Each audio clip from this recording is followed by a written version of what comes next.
Welcome to This is 50. Hey everybody, happy January the 12th. We are here again for another episode of This is 50. Hope you're ready.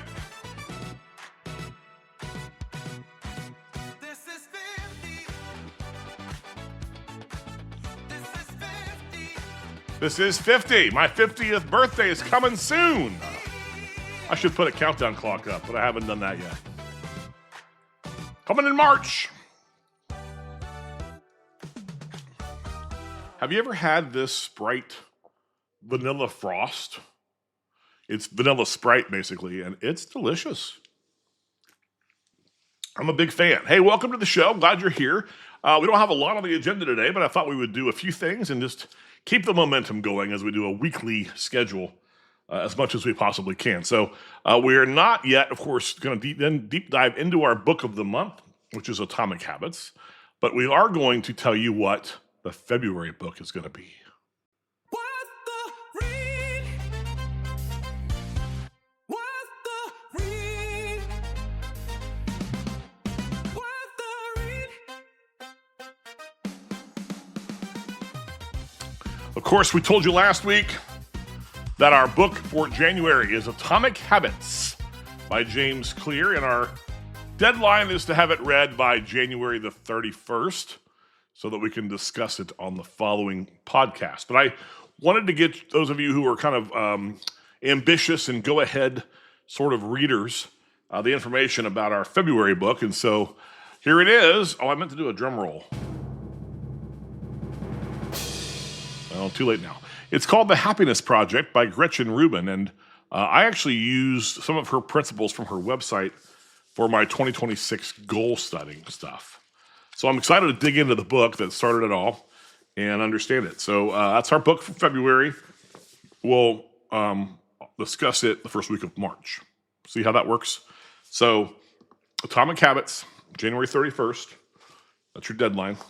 And then February 28th or whatever, we'll see how the dates line up for The Happiness Project in February by Gretchen Rubin.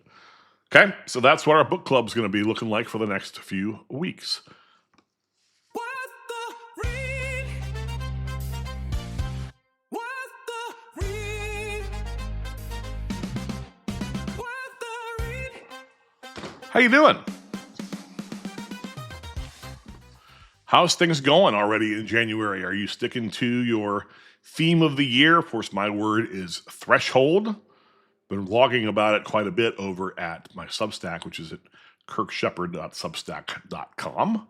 You also can go to kirksheppard.com for updates, including a link to buy both of those books.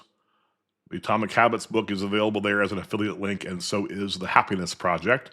I get a few pennies if you buy it from me, so that would be really great if you would consider doing that. Don't forget, of course, that our show here is sponsored by Story and Soul.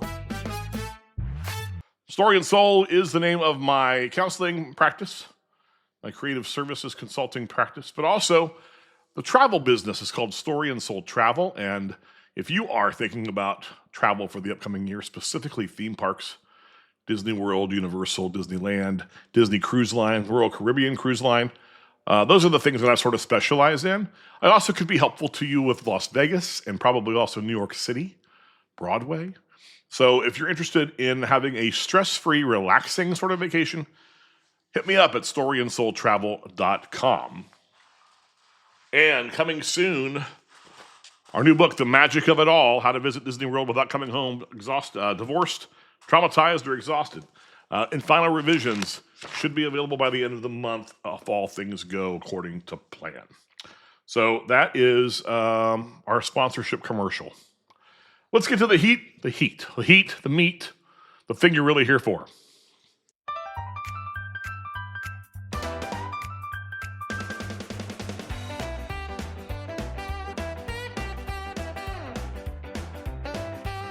Under the Hood, our self-care segment.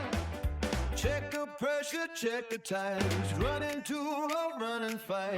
Little wax and elbow grease. Slow it down to find find your peace. Lights your flashing, engine humming. Take care what keeps me rolling. Under the hood.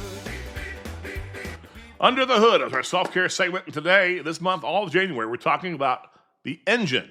But today specifically, we're going to talk about the dashboard lights. I would have played the Meatloaf song if it wasn't going to get copyright flagged on YouTube or Spotify. Here is an example of a dashboard and some of the lights that you might see that pop up to tell you something is going on with your vehicle. Just like with the dashboard, our body also has certain signals to alert us to things that we might need to pay attention to. There's a great book called The Body Keeps the Score by Bessel van der Kolk. And it's all about how trauma lives in the body. But even apart from trauma, I think it's important to note that physicality, somatic symptoms, are often a signal to us that we need to address a problem. And maybe not even somatic as much as it is mood changes or other sorts of symptoms. They usually are a signal that something needs addressed. Your dashboard's always talking to you, and the question is really whether or not you're paying attention. That low-grade headache, that short temper, the third cup of coffee that isn't working, that thing you keep forgetting to do, those all might be symptoms of an issue that you really should take a look at. It's not failure when you have a sickness or a symptom. It's information. We have to stop looking at things with judgment. And we have to start examining and evaluating it as data. If we did more data evaluation generally in the world and in the country, I think we'd all be a lot happier. We'd all be a lot more harmonious for sure. So let me teach you a word that I think will come in handy now. HALT is the word, and it stands for hungry, angry or anxious, depending on the situation, lonely or tired. Whenever I feel out of sorts, whether it's a headache or irritability, usually irritability, or something's just not right, I stop and ask myself, am I hungry? Am I anxious? Because usually it's anger that I'm feeling. Am I lonely or am I tired? And can this situation be solved with a sandwich, a friend, a hug, or a nap? Most of the time, it can be solved by food. In the mornings when I go to the office, I stop through a drive-thru. I have the same order that I get via mobile order, and it's prior to any caffeine and prior to any food, which is probably not smart. But I've driven now a half hour in traffic. I'm about to start my day.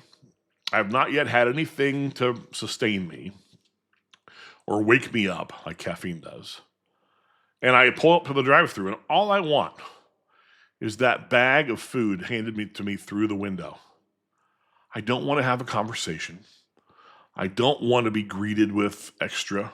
Just say, hello, here's your food. Have a good day. That's why I do mobile ordering.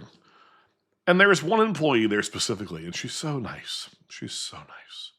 And it drives me crazy because she's so thorough and she's so slow when she talks. She's so patient and kind. And she'll always say the same thing.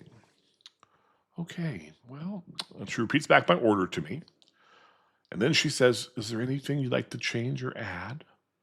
And by that point, I am wanting to jump through the speaker and choke her. No, there's nothing I want to add. That's why I did mobile ordering. Just give me my food and let me go eat it. Working on it. I'm trying to be patient. And I really work hard on it. And it seems like the days where I really, really, really try to be kind are the days that she slows down even more. Like a great cosmic test over my patience. So maybe I need to get a granola bar and skip the drive-thru altogether. But the point is, take a look at yourself and evaluate. Are you hungry, angry, anxious, lonely, or tired? And that might resolve a lot of the problems that you have, especially when you have irritability or problems in relationships with communication. Now, here's the thing that really causes problems. It's avoiding or ignoring the signs. Avoidance is the best friend of anxiety. We think that it's going to help us if we just not do things, if we just avoid and not pay attention and not give it any credence. But the problem is that avoidance is actually a traitor. It is a Judas or a Benedict Arnold. And so the better we do about addressing the signs and symptoms on the dashboard signals, the sooner the better, because we will feel better and we will prevent other consequences and catastrophes. So when you start to feel off, address the symptom. Make that appointment with the doctor if it's physical. Eat a sandwich. Reach out to a friend. Take care of yourself. Keep your engine running. When you feel off this week, here's your homework. I want you to run through HALT. Hungry, anxious or angry, lonely or tired. Which light is blinking at you? And then put your car in drive by doing one thing to address it. Eat something, call somebody, take a nap, name it out loud, but don't avoid it, don't ignore it, don't just continue to go through your day. Because what happens under your hood is the most important part of who we are.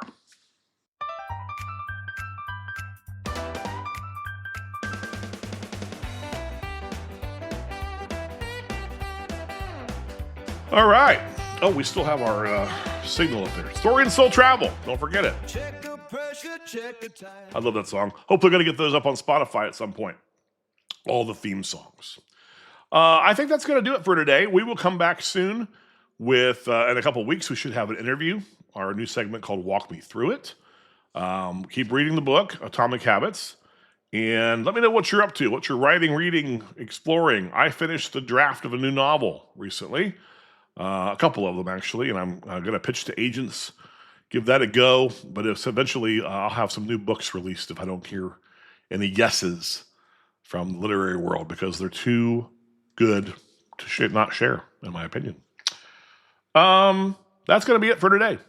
Thanks for joining us here. We're marching towards 50.